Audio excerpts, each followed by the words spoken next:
There are certain things that I always want for brunch. Eggs Benedict, a tiny basket of warm muffins that you weren't expecting, a mimosa, maybe if you're feeling crazy, a Bloody Mary, and drag. The joy of drag brunch can be just as essential now to a Sunday morning as getting an order of pancakes for the table, which is why I have some real choice words for the red state homophobes who are relentlessly trying to ban drag and, by extension, ruin my brunch.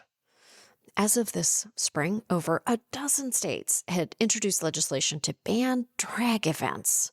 Some are written to ban it more generally in any public space. Some use children as a shield and aim to ban drag from happening anywhere children are present, like, say, at a library where Drag Queen Story Hour has become a popular event. And credit where credit is due. Republicans are exceptional at multitasking, targeting the LGBTQ community and libraries all at once. You bet whoever thought of that is drinking a celebratory warm milk right now. You know, Republicans love to use the innocence of children to justify their cruelest ideas, but Storytime and Brunch are not about preying on children. My God. Most kids aren't even at brunch. Most kids spend Sunday mornings at soccer practice. And I think I speak for all parents when I say we wish our kids were at drag brunch. We hate soccer.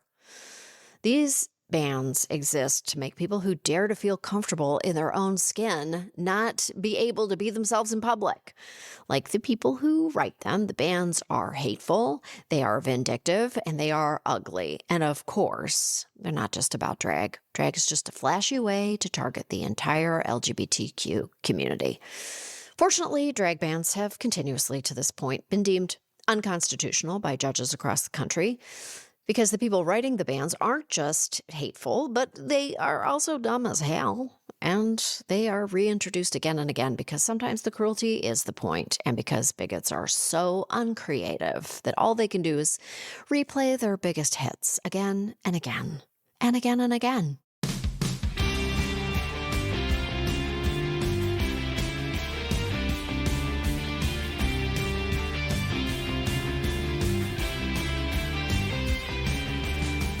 This is Choice Words. I'm Samantha Bee. My guest today is Bob the Drag Queen, an actor, musician, comedian, and winner of Season 8 of RuPaul's Drag Race and host of the podcast Sibling Rivalry. Bob is an exceptional force with clear voice and style, and I delighted in today's conversation. So take a listen and make good choices.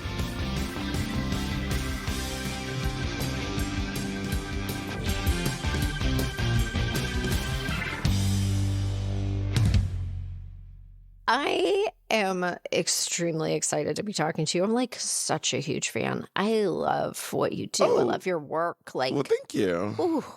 So before we get started, just like as a little appetizer to the rest of the show, I always like to start by talking about what's your relationship like to the kind of concept of choice? Are you rash? Do you just like dive into things? Are you meditative? Well, I wouldn't say I'm rash, but I don't dwell on decisions because, especially food. It drives me. People who linger on food too much. It really makes my head spin in a way that doesn't feel pleasant.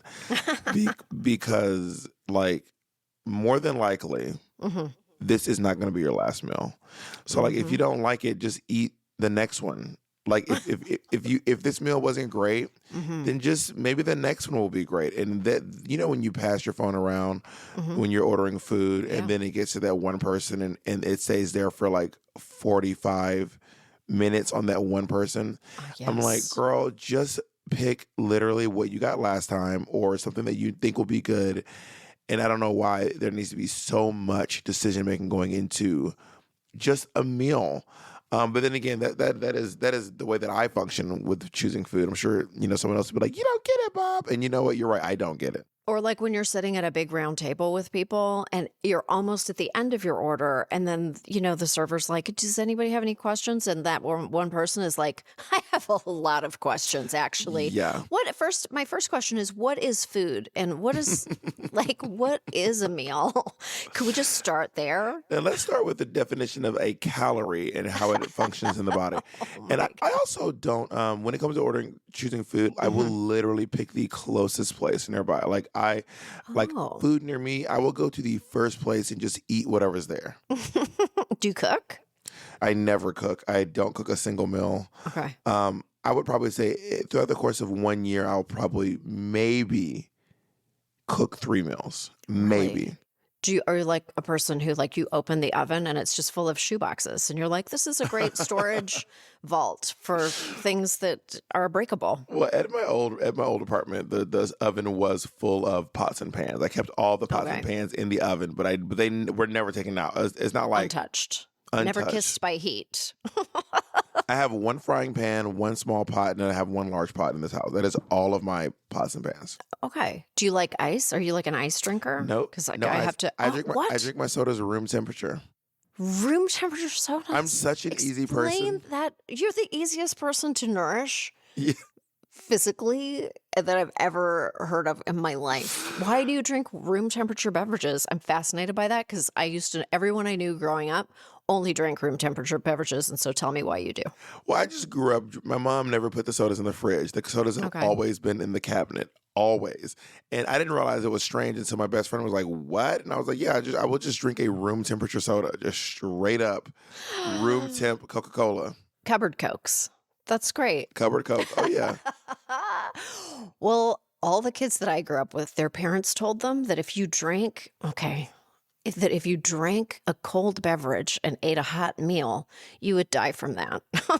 So everyone I grew up with was like, do you want some grape juice or something? And I'd be like, yeah. And they would reach down like beside the fridge. It's like adjacent to the fridge and grab a hot grape juice and be like, here's your beverage. And I was is like, that Canadian? Is that a Canadian like folklore, like I wives' tale? actually, I thought it was like Eastern European because, and I was like, we don't understand. It's a folktale from some land. It could be Mhm. Canadian. I just didn't. Well, that my dad keeps his Coke in the cupboard too. It's just so easy to disprove because there are so many people all around the world like drinking cold beverages and hot meals. Ice cold beverages and hot meals. We're all alive. So I don't know I don't know where it comes from. My old roommate had a girlfriend who told him that if you eat burnt toast, you'll get cancer. What? You couldn't eat any food that was Okay. charred, and like we were just like two guys in college, and I'm not a picky eater, and neither was he because he was raised by his dad. Mhm. So like when you go to eat, like it's like, oh, the toast is a little burnt. What I'm not gonna waste it. I'm just gonna eat the toast. Like Yeah. I'll just try to do it better the next time. Right. And her name was Vanessa. She came running to like slap the toast out of my hand and was like, "Don't eat that."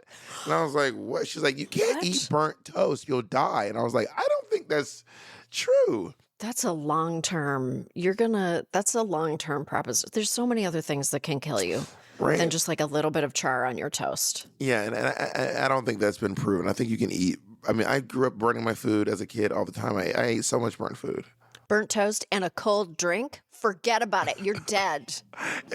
Yeah, burnt so hot that it's burnt. Yeah, you're gonna explode You're basically. going to explode. You're going to combust. Okay. If you look back on your life, what is a choice that you can point to that you feel really changed everything for you? Even if it was something small, but maybe it was something huge. It was definitely moving to New York City. I was a traveling children's theater actor. One of my tour partners' his name was David Cross, not that David Cross, not that one, a different David Cross. And I was like, I'm gonna go to New York City. I'm gonna be an actor. Like I was already acting. I'm gonna go to New York City. I'm gonna make it big. And he goes, I said, but first I have to go back to Columbus and like save some money up.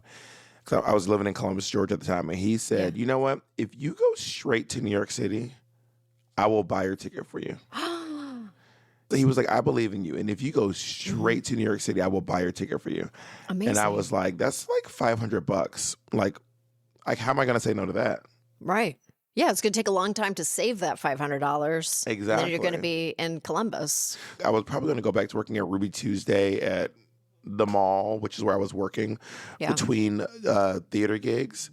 But yeah, I think that that was probably, and I got a little boost, a little help, but taking that $500 ticket to New York City in 2008 was Yeah. probably one of the biggest decisions that changed the entire trajectory of my life.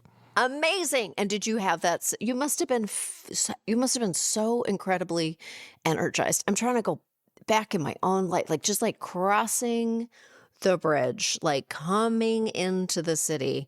Were you just, you must have been so alive, like every nerve in your body Well, tingling. I've always said when you move from the south to the north, you're not a transplant. You're a fucking refugee. Like Mhm. like you're traveling on the queer underground railroad to make your way to New York City. Mhm. And I was incredibly energized. I remember landing there, and then I remember the taxi driver. This is back when there were no Ubers, so all the cars in the street were yellow. Every Yeah. single car on the street is yellow. Yeah. And it was a flat rate to my friend's house, who was let me stay with him. And the flat rate was like, I want to say at the time, like $65, which was an insane amount of money. I was like, Mhm. there's no way. I have this friend named, I'm not going to say his name actually, but I called him up, and we were children's theater buddies, Mhm. working in Minneapolis together. And he goes, "I'm going to let you can crash with me in New York City." He goes, "'Cause when I first moved to New York City, I asked a friend to let me crash with him, and he kicked me out after a week. And I will not do that to you. Oh He my kicked me out God. after 1 week, and I would never do that to you. And he kept true to his word because he kicked me out after 4 days. I didn't even make it to a week. Are you serious? I am incredibly serious."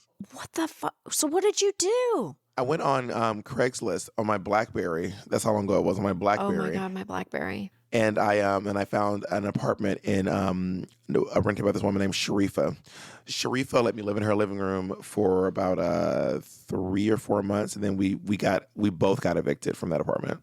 Oh, you did. I mean, at what point did you start working? So I got to New York City, and I got a job with this company called Dialogue Direct, which is one of those companies that, like, you ever walk through New York City and someone like, hey, do you like kids? Oh, 100%. Yes. I was one of those people, and I worked there Okay. for about like a week and a half. I got fired from that job because I was so bad. I got one person to sign up, and in the 2 weeks I was there, I got one person to sign up, and then I got fired that day. I got back to the office and I got fired that day. She was like, you shouldn't be doing this. Something about you shouldn't be doing this.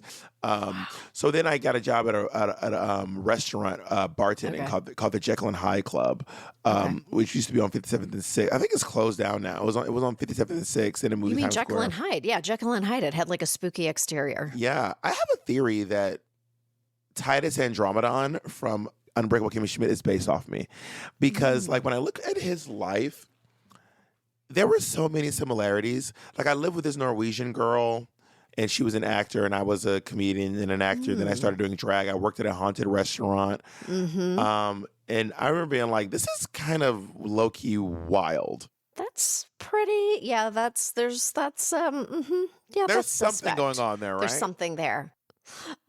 I don't know if you know this, but I will tell you that I got my start in children's theater as well. And I want Oh, to say that I did a lot of children's theater touring all over the damn place, yeah. like either dancing on a proper stage or performing in a nursing home. That is what children's theater is. That is literally what children's theater. It truly is. Either a high school, like a elementary school gymnasium floor, Mm-hmm. or like the overly nice theater at a public library. Mm-hmm.